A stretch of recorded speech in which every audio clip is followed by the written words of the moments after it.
Welcome to the progress of infection, or basically the stages of infection. And this video is kind of looking at infection in terms of the point of view of the bug. So this is kind of if the bug was going to school in its little bug school, and of course the teacher's saying, all right, this is what you need to do to cause that human to be sick and to multiply yourself.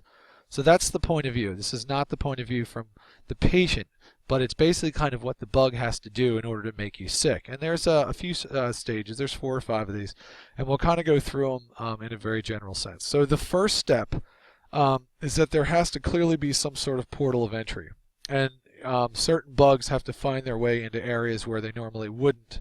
And that's why, of course, the skin is one of the best barriers against infection. It's very difficult for bugs to get in the skin. The skin is not very hospitable for a lot of pathogenic organisms. And of course our skin is always reproducing itself, so it tends to be pushing dead cells away from itself all the time. There's other characteristics of the skin that make it good, but the first thing clearly the bug has to do is it needs to find a way to get in. So the second thing that has to happen is that it has to attach. There has to be some sort of sticking. It has to be able to hold on, and our body has a lot of mechanisms to keep that from happening, especially in the areas where we don't have skin, like our mouth or our nose, areas like that where there's a non-skin barrier. We have things like mucus, and mucus, of course, is a great way to have the bugs stick to the actual mucus, but not be able to stick to the parts of our body. They get stuck into the actual mucus and probably get digested by our stomach. So that's basically an adhesion. The third step is they have to be able to survive our host defenses. They have to be able to hide. And there's a bunch of ways that they can do that. I know this looks a little funny, but a few of the ways that they can do it are by this. This is basically some sort of camouflage, and you may not even recognize this, but there's actually a frog in this picture. Hopefully you'll find that.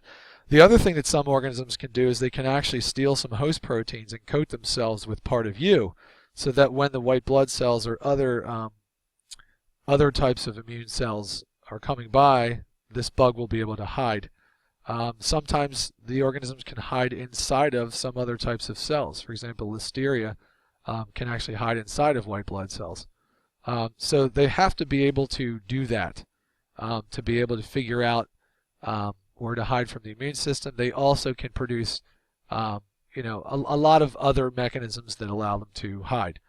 The fourth step is, of course, once they get in, once they're able to stick to you, and then once they're able to avoid our host defenses, and sometimes the way they avoid host defenses is just by blitzkrieg. They just reproduce so quickly that the immune system can't respond fast enough.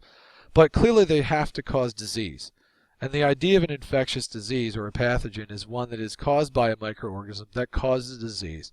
And it's pretty much its main effect on us is the disease process.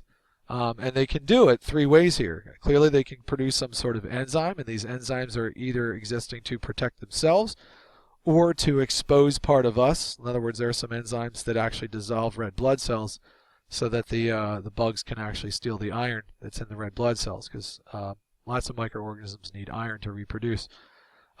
These toxins do the same thing, and then of course they can also be indirect by causing the host defenses to respond excessively, and that would be the case of the flu.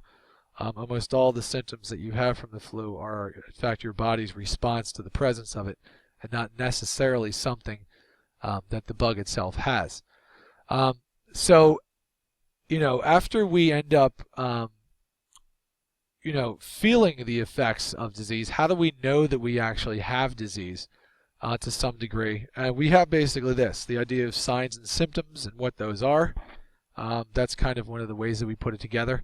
And of course signs are more objective measures, and they're usually things that are found by nurses or doctors or clinical people that take a clinical test and have some sort of value that they can objectify. And then of course we have things called symptoms. Those are what you would feel, that you feel pain, you feel discomfort, your stomach hurts, you feel lethargic. These are all symptoms reported by you. Excuse me. So once we have the disease, then of course the bug, remember this is the point of view from the bug, it needs to find a way to get out. Because if it can't get out, then it can't infect other organisms. And the whole point of this thing attacking you is to reproduce itself. It needs to find food and or some mechanism of protection or reproduction, and you happen to be the vessel for that because you have some of the ingredients that this bug needs to reproduce itself. So it has to find a way to get out. A lot of times that can be either from, again, the mouth, the nasal cavity. It could be through the anus if the bug happens to be one that is found in the GI system. Rarely is it through urine.